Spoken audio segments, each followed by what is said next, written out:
중국 유교의 5대 경전 중에 하나인 서경에 보시면 5가지의 복에 대해서 언급하고 있습니다. 하늘이 정한 수명을 모두 누리는 장수의 복, 그리고 살아가는데 불편함이 없을 정도를 말하는 풍요의 복, 그리고 몸과 마음이 건강하고 편안하게 사는 복, 남에게 베풀고 돕는 선행과 덕을 쌓는 복, 끝으로 일생을 건강하게 살다가 고통 없이 편안하게 죽는 복, 이렇게 5가지입니다. 그런가 하면 선민들이 원했던 5가지의 복도 있는데, 그것은 좋은 치아, 많은 자손, 부부가 해로하는 것, 그리고 적당한 재산, 또한 명당에 묻히는 것이라고 합니다. 여러분들은 이 중에서 어떠한 복을 가지고 계십니까? 열거해드린 복을 모두 누리면 좋겠지만, 혹여 이 중에서 하나도 없으시더라도 절대 실망하거나 낙심하지 마시기 바랍니다. 왜냐하면 하나님께서는 우리의 모든 필요를 아시고 또 세상이 줄 수 없는 것까지도 베풀어 주시는 분이시기 때문입니다. 오늘도 우리의 생각보다 크고 놀라우신 하나님의 은혜로 충만해지기를 주님의 이름으로 축원합니다. 오늘 본문의 첫 시작은 하나님께서 어떠한 분이신지 명확하게 밝히는 것으로 시작합니다. 그분은 자녀된 우리에게 은혜를 베푸시고 복을 주시는 분이십니다. 믿으십니까? 이것은 놀라운 고백이며 또 믿기 어려운 사실입니다.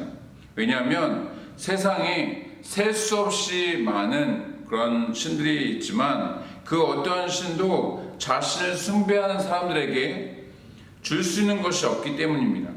우리가 살고 있는 이곳 호치민만 하더라도 집집마다 또 각 사무실이나 상점마다 우상을 갖다 놓지 않은 곳이 없습니다. 게다가 얼마나 열심히 섬기는지 그야말로 지극정성인 것을 볼 수 있습니다. 가정에서는 새벽, 오히려 미명에 향을 태우고, 또 회사에서는, 상점에서는 출근하자마자 우상에게 일종의 제물을 바칩니다. 이런 어떤 때 보면 오직 유일한 참신을 믿는 우리 그리스도인들보다도 훨씬 더 훌륭한, 또 본받을 만한 어떤 신앙심과 또 태도를 가지고 있는 것처럼 보이기도 합니다. 그런데 그들이 아무리 열심히 우상 숭배를 한다 하더라도 그들이 원하는 만큼의 성공을 거둘 수가 있겠습니까? 만약에 그랬다면 우상이 정말 많고 또 열심히 섬기는 어떤 인도나 혹은 대부분의 아시아와 아프리카 국가들은 진즉에 세계 경제 대국이 되었을 것입니다. 결국 세상의 모든 신들은 사람이 만들어낸 헛된 우상이라는 것이죠. 마치 사막의 신기루와 같은 것입니다. 이에 비해서 하나님은 살아서 역사하시는 분이십니다. 그분은 말씀만으로 온 세상 만물을 창조하셨고, 또 선하신 목적과 의도에 따라서 사랑과 공의로 이 세상을 통치하고 계신 것이죠. 뿐만 아니라 하나님의 나라를 이 땅 가운데 세우고 확장시키는 일을 위해서 함께 사역할 동역자를 친히 선택하고 부르셨습니다. 아브라함과 이삭과 야곱을 시작으로 열방의 제사장 국가로서 이스라엘을 택하셨고, 그들이 부르심을 감당하지 못하자 신약으로 넘어와서는 이방인들에게 그 영광스러운 기회가 주어졌습니다. 누구든지 예수 그리스도를 믿기만 하면 하나님 나라의 일을 할 수 있는 그런 사명을 허락하신 것입니다. 그 사람에게 은혜와 또 복을 주시고, 단순히 개인에게 뿐만 아니라 소속된 공동체와 국가, 나아가 세상의 모든 육체들이 그 하나님 앞에 나아오게 하는 그 축복의 통로로 하나님께서 삼아주시는 것이죠. 간단히 말씀드리면 여러분 한 사람 또 한 사람을 통해서 땅끝에 있는 그런 사람들까지도 하나님을 예배하는 백성들이 되게 하는 것, 바로 그것이 오늘 시편에서 가장 중요하고도 또 우선적인 축복으로 강조되고 있음을 믿으시기 바랍니다. 하나님의 부르심과 사명을 생각할 때, 특별히 하나님께 영광 돌리는 것과 연관 지을 때 이것에 대해서 아무리 설명하고 또 얘기해도 종종 오해하시는 분들이 계십니다. 하나님께서 우리에게 일을 시키시고 또 그 일이 쉽지 않다 보니 마치 하나님에 대해서 우리에게 환난과 또 고통을 주시는 것으로 생각할 때가 많은 것입니다. 쉽게 말해서 하나님의 이름에 먹칠하지 말아야 된다라는 어떤 그런 사상이 우리의 말과 행동에 제약을 준다라고 생각하고 또 그것으로 인해서 불편해하는 것이죠. 때문에 조롱과 멸시를 당해도 주를 위해서 의롭고 또 선량하게 살아가는 삶, 또 복음을 전한 자의 삶이 힘들고 어려운 것으로 느껴지는 것입니다. 물론 어느 한 부분만 바라보면 그렇게 생각되어질 수 있습니다. 세상적인 관점이나 어떤 인본주의적으로 바라보면 꼭 그렇게 하면서 힘들게 살아야 하나? 라는 마음을 들게 하는 것이죠. 하지만 관점을 달리해서 하나님의 영광을 위해 살아가는 것이 그분의 이름의 열방 가운데 높임 받으시는 그 일에 헌신하는 것이 얼마나 축복된 삶인지를 깨달을 필요가 있는 것입니다. 왜냐하면 그분은 우리를 구원하셨을 뿐만 아니라 온 세상 만물의 주관자가 되시기 때문입니다.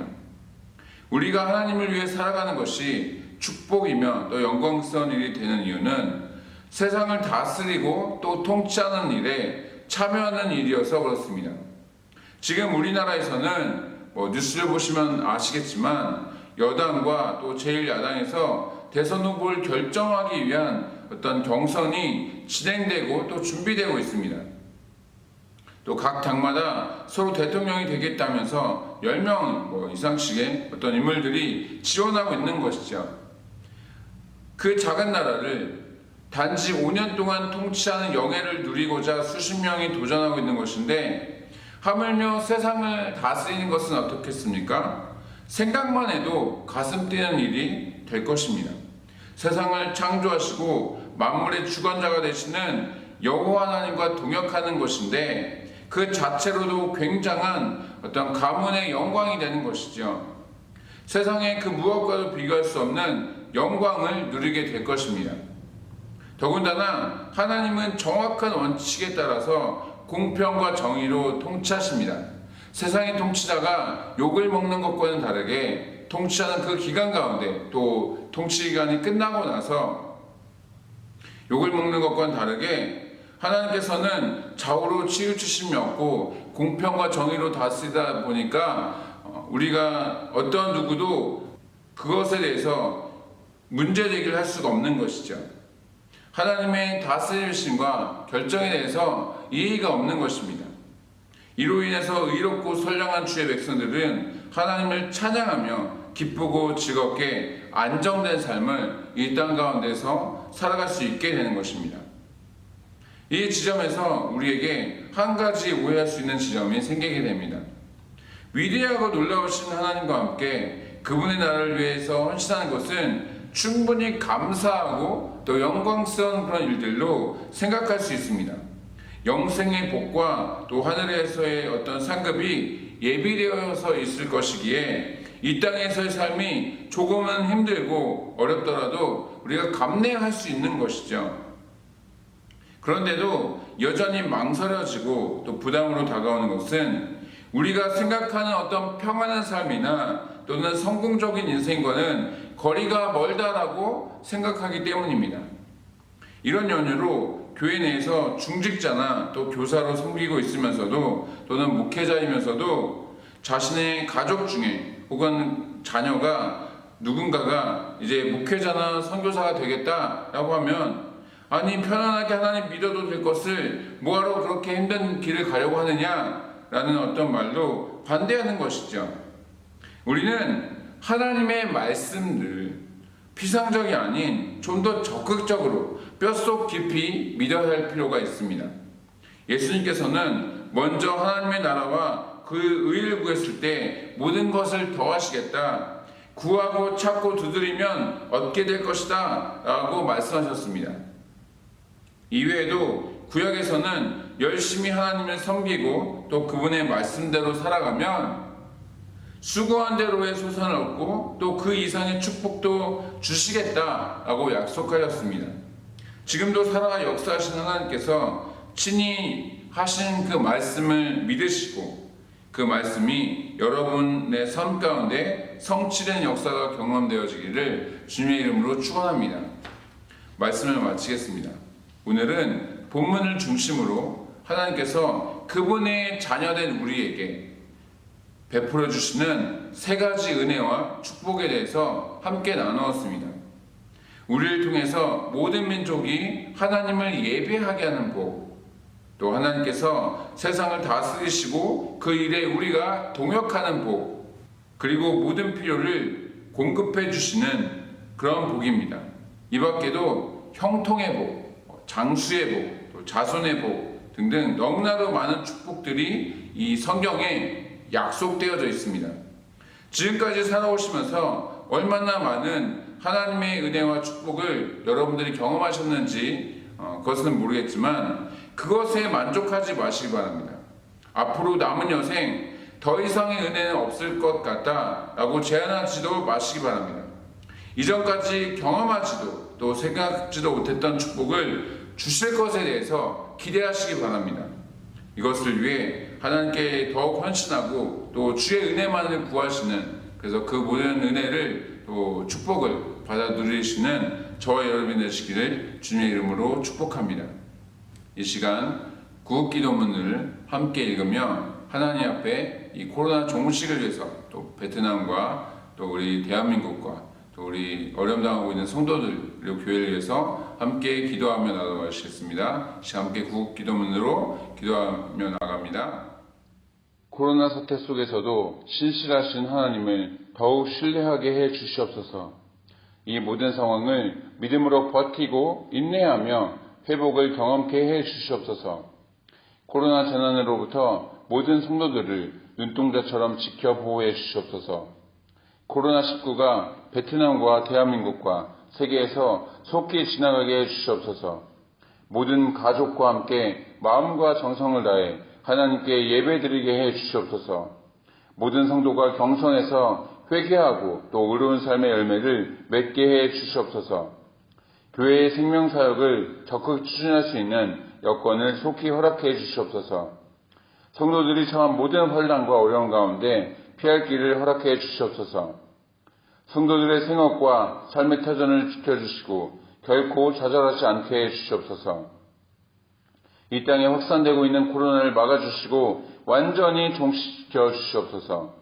존귀하신 예수 그리스도의 이름으로 기도드리옵나이다. 아멘. 계속해서 베트남과 또 우리나라의 코로나 종식을 위해서 그리고 나라와 민족을 위해서 여러분들의 개인적인 기도 제목과 또 주변에 어려움 당하고 있는 성도님들 위해서 이 시간 함께 기도하며 나아가시겠습니다.